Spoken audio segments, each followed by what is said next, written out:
Oh là là, qu'est-ce que c'est que ça?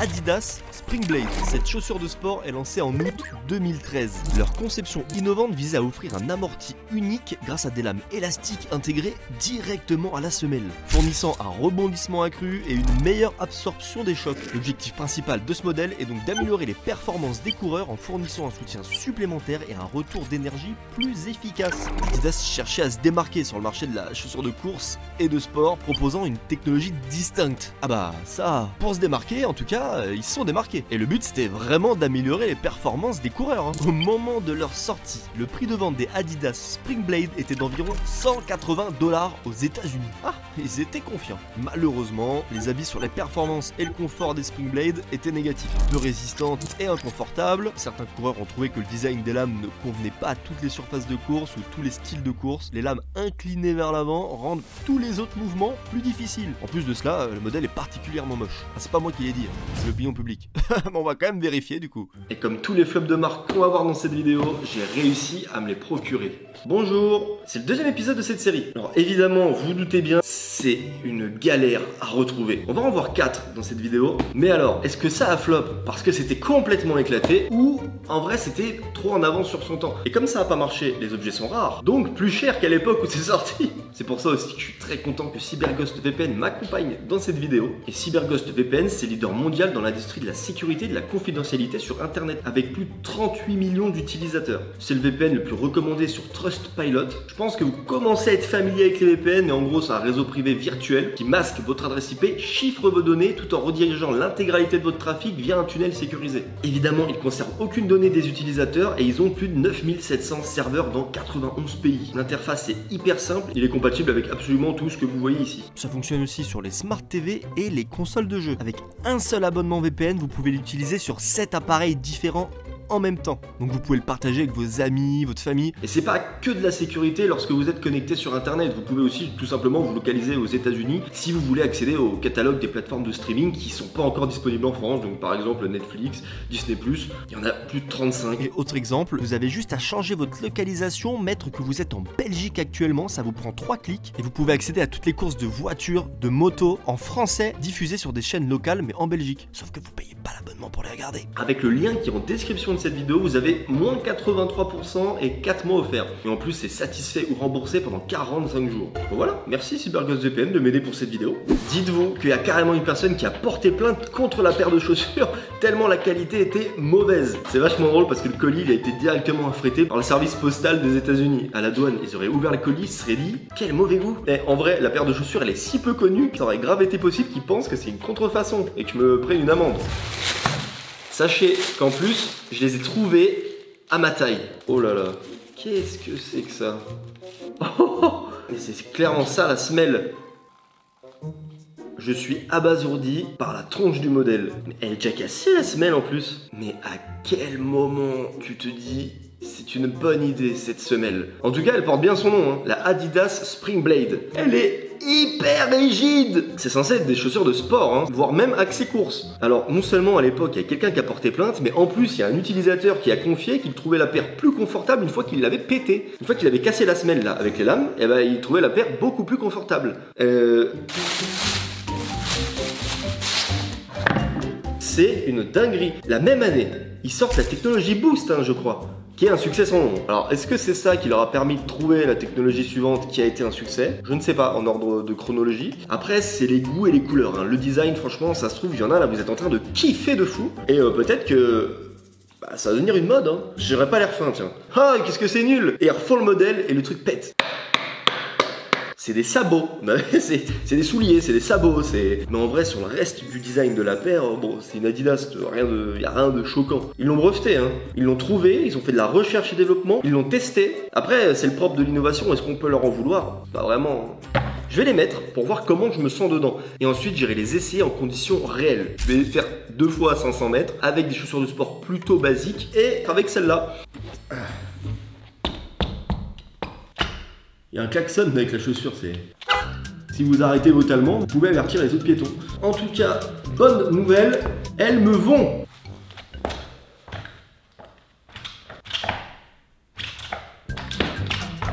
Ça fait un bouton.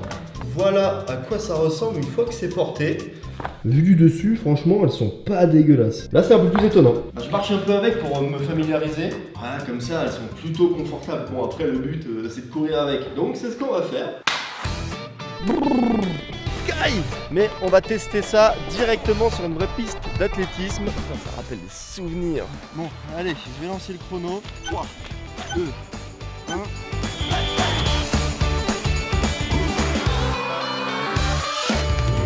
Bon, je suis pas du tout un professionnel et je cours très rarement. Mais je vais essayer de garder la même intensité sur les 2 tours avec les 2 paires de chaussures, histoire qu'on ait un truc à peu près crédible. Et là je suis en train de parler, donc typiquement je suis en train de défoncer mon cardio, c'est super ce que je fais.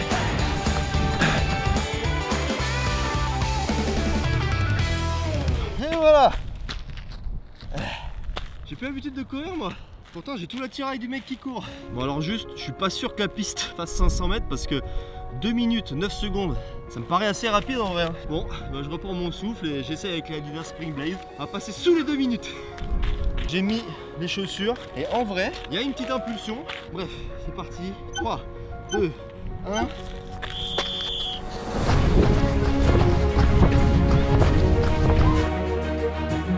En vrai, je vous jure, j'ai l'impression que j'ai un petit rebond sur la semelle. C'est pas des blagues. Hein. Je me dépêche un peu parce que il y a une classe de PS qui arrive et je vous jure que j'ai un petit rebond.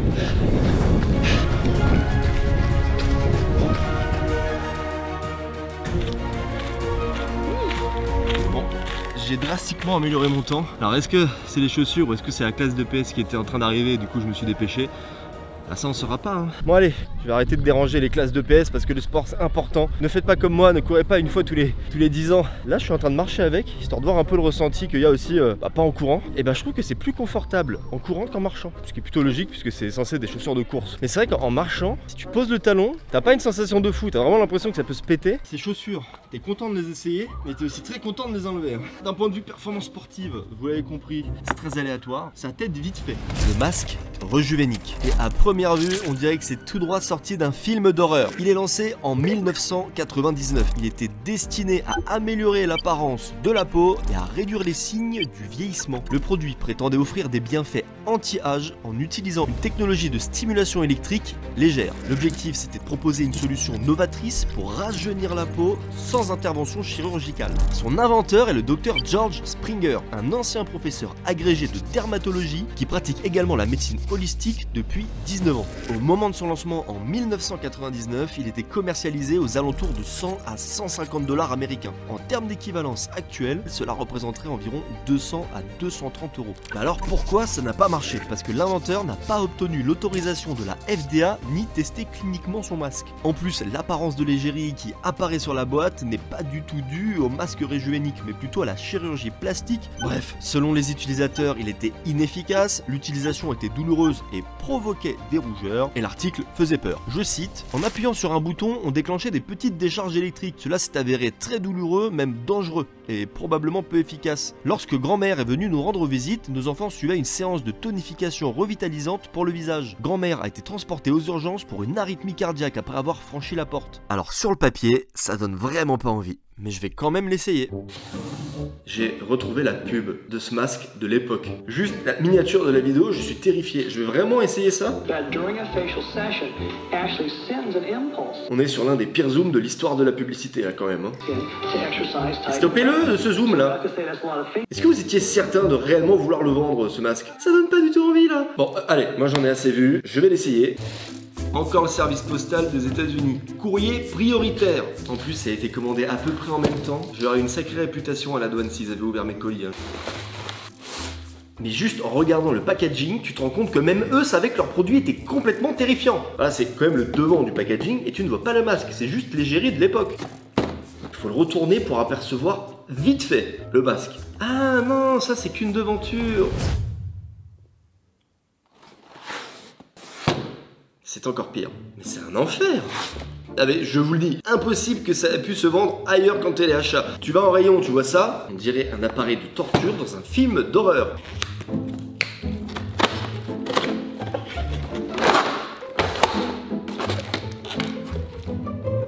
Pourquoi il y a un câble Ethernet?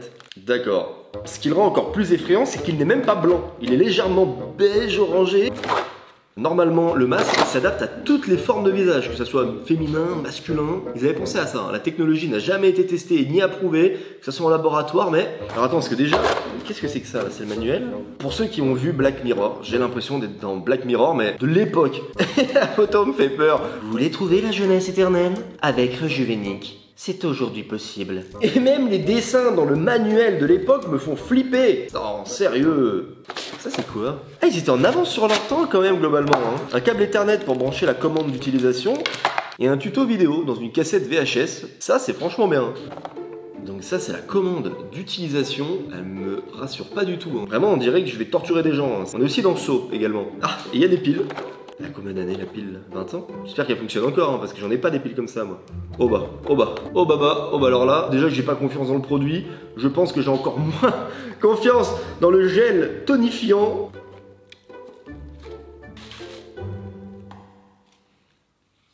C'est un super masque, franchement, pour effrayer absolument la terre entière. Mais c'est très dérangeant en fait parce qu'il est beaucoup trop détaillé. Alors déjà, ils lui ont fait un nez, c'est bien, adapté à toutes les formes de visage, féminin et masculin. Mon nez, il rentre pas là-dedans. Il était pensé pour être portable. Il y a la petite accroche pour le mettre à la ceinture. En mode c'est un Walkman, je vais aller faire mes courses avec ça sur la gueule. Là, tu m'étonnes que la pauvre mamie qui est arrivée chez sa famille, elle ait fait un infarctus. Non mais enfin, il faut prévenir quand même. Alors, une chose est sûre, c'est qu'il n'a jamais été utilisé. Est-ce que vous pensez que la pile fonctionne toujours? Parce qu'en fait, la pile que j'ai mis à l'intérieur va envoyer des petites décharges électriques dans chacun des petits points plaqués or. Et vous voyez, regardez là, quand je l'allume, ce bouton c'est pour choisir l'intensité. Déjà, je vais l'essayer sans l'accrocher. Et bah, vous savez quoi? J'ai été mauvaise langue. Mon nez tient à l'intérieur de ce masque. Donc là, si je le mets, j'active et que je lance. Là, il n'y a plus de pile. La pile est morte. C'est le Alex du futur. Et le Alex du futur, il a une pile et de la crème hydratante pas périmée. Le dispositif est branché. C'est parti. J'espère que ça va pas m'électrocuter quand même.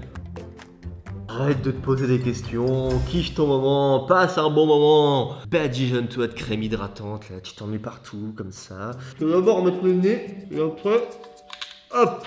Oh la coupe de fou. Là le Factory Sun, je peux vous dire que j'ai pas besoin de signer, hein. Je dois vous avouer que ce qui fait peur, c'est que les petits picots métalliques qu'on a vus dorés à l'intérieur, ils sont quand même vachement bien collés sur toute ma gueule, donc... Ah, ça chauffe un peu, non? Pas du tout. Là, je suis à 1. Je vais passer à 2. J'aime pas du tout ce qui se passe. J'ai plein d'électricité là. Je me sens pas très à l'aise là. On sent, ça fait des petits picots. J'ai mis un programme automatique, ça vient de passer à 5 et c'est très bizarre en fait. C'est comme si vous faisiez masser mais par des moustiques. C'est pas très agréable. Oh, c'est... Ah, ça fait mal, ça fait mal, ça fait mal. Ça me masse les joues. Je vous le dis, une fois que ça passe à 9, je l'enlève. C'est pas du tout agréable. On est à 9. Wow, attendez, comment on arrête? Ah, j'ai des fourmis dans le visage. Je dois avoir une sale gueule. C'est ouf parce que je viens de l'enlever et je sens encore comme si on m'électrocutait le visage. J'en ai les cheveux électriques. Je pense que si là je pose mon iPhone sur le front, il se recharge par induction. Ah bah oui. Ça marche. Ah bah c'est peut-être le seul avantage de ce produit. Non, c'est vraiment pas fou. Bien qu'aujourd'hui, ce genre de masque, ça soit beaucoup plus démocratisé qu'à l'époque. Tu m'étonnes qu'il y a 30 ans, ça a été un flop ce truc. Les parfums Bic sont lancés en 1988. La marque Bic est alors connue principalement pour ses stylos, ses briquets et ses rasoirs. Et suite au succès de son stylo à billes, la marque souhaite se diversifier. L'idée de l'entreprise est alors de créer un parfum innovant, accessible à tous et dont le packaging sera immédiatement identifiables. Et pour être identifiables, ils le sont. Sauf que ces parfums sont alors vendus exclusivement dans les tabacs. En effet, il est difficile d'associer le glamour de la parfumerie aux lieux enfumés et empestant la clope que sont les marchands de cigarettes à l'époque. Et c'est franchement dommage parce qu'ils étaient vendus pour la somme de 25 francs. Tout ce qui devait arriver arrive. 10 000 flacons jetables sont écoulés la première semaine contre les 100 000 prévus. Et malgré les tentatives de relancement successives avec de nouvelles campagnes publicitaires, la commercialisation s'interrompt. Au total, Bic aurait perdu 400 millions de francs sur 3 ans et j'ai quand même réussi à me les procurer. On a encore une pub pour ce truc, sachant que ça a été avant tout un flop marketing. Je suis très curieux de voir la pub qu'ils ont fait pour ce parfum à l'époque.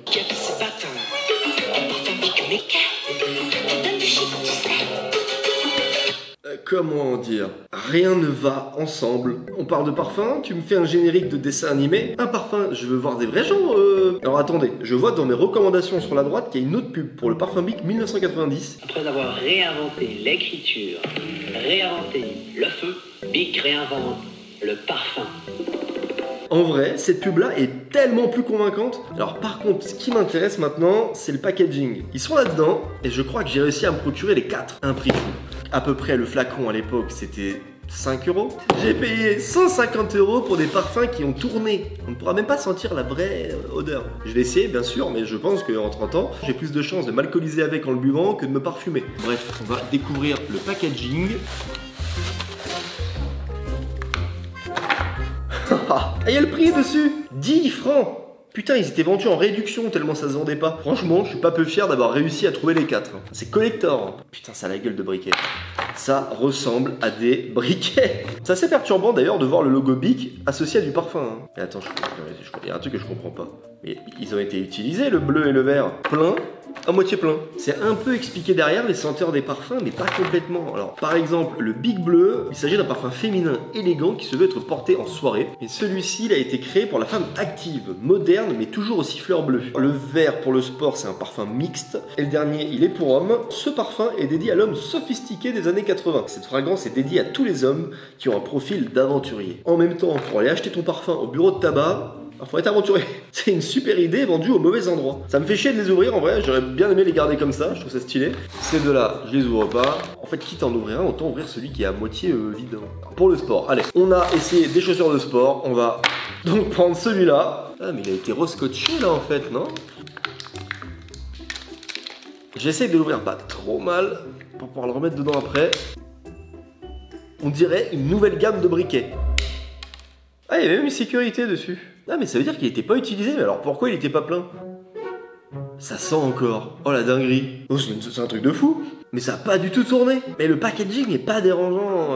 Pour un parfum de poche, franchement, c'était révolutionnaire. Je suis pas sûr qu'à l'époque, il y avait des petits parfums. En vrai, c'était une super idée, mais pourquoi dans un tabac? Peut-être que les parfumeries voulaient pas le vendre, mais je crois que 1990, c'est aussi l'époque où tous les parfums type un peu Adidas, le coffret de parfum Scorpio que votre oncle vous offre à Noël. Ça, par exemple, c'est vendu dans les grandes surfaces. C'est un truc de fou. Je suis choqué. Ah, il a un peu tourné. Mais j'arrive à sentir l'odeur qu'il y avait à l'époque. Ah, ça a un peu tourné, ouais. En même temps, 30 piges. Ah, si, quand même, il a pris un coup dans la gueule. Mais j'arrive à percevoir ce que ça sentait à l'époque. Hein. C'est pas pourri, quoi. Et bah, c'est franchement dommage parce que je trouve l'idée cool. Le packaging me dérange pas hein, pour un parfum de poche, franchement, c'est con parce que franchement, ça a tout pour marcher. Hein. Bon, bah au moins, on a l'exemple du flop qui était une bonne idée, mais où tout ce qui a suivi n'était pas du tout adéquat. On passe au prochain.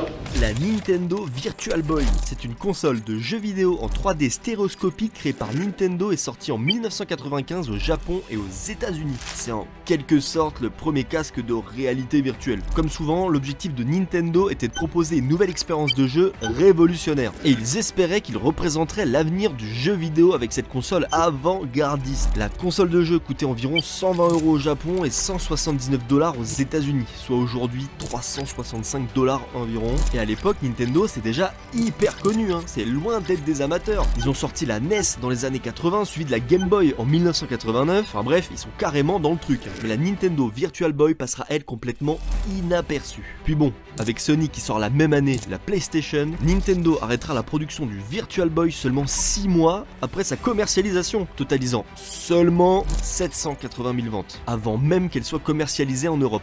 Il y a évidemment pas mal de raisons pour lesquelles les gens n'ont pas du tout apprécié la console à l'époque. La lourdeur du casque, en même temps avec un système bipied, c'est pas vraiment ergonomique. Ça pouvait provoquer des maux de tête ou des nausées après une vingtaine de minutes de jeu seulement, puis le catalogue de jeux était complètement limité avec une vingtaine de jeux disponibles au Japon et 14 aux États-Unis. Bref, cette console c'est la moins vendue de l'histoire de Nintendo. Bon, sur le papier, ça a vraiment pas l'air dingue. Peut-être que c'est pas si mal. Et évidemment, ils avaient fait une pub. Je suis très curieux de savoir comment ils ont vendu ça à l'époque.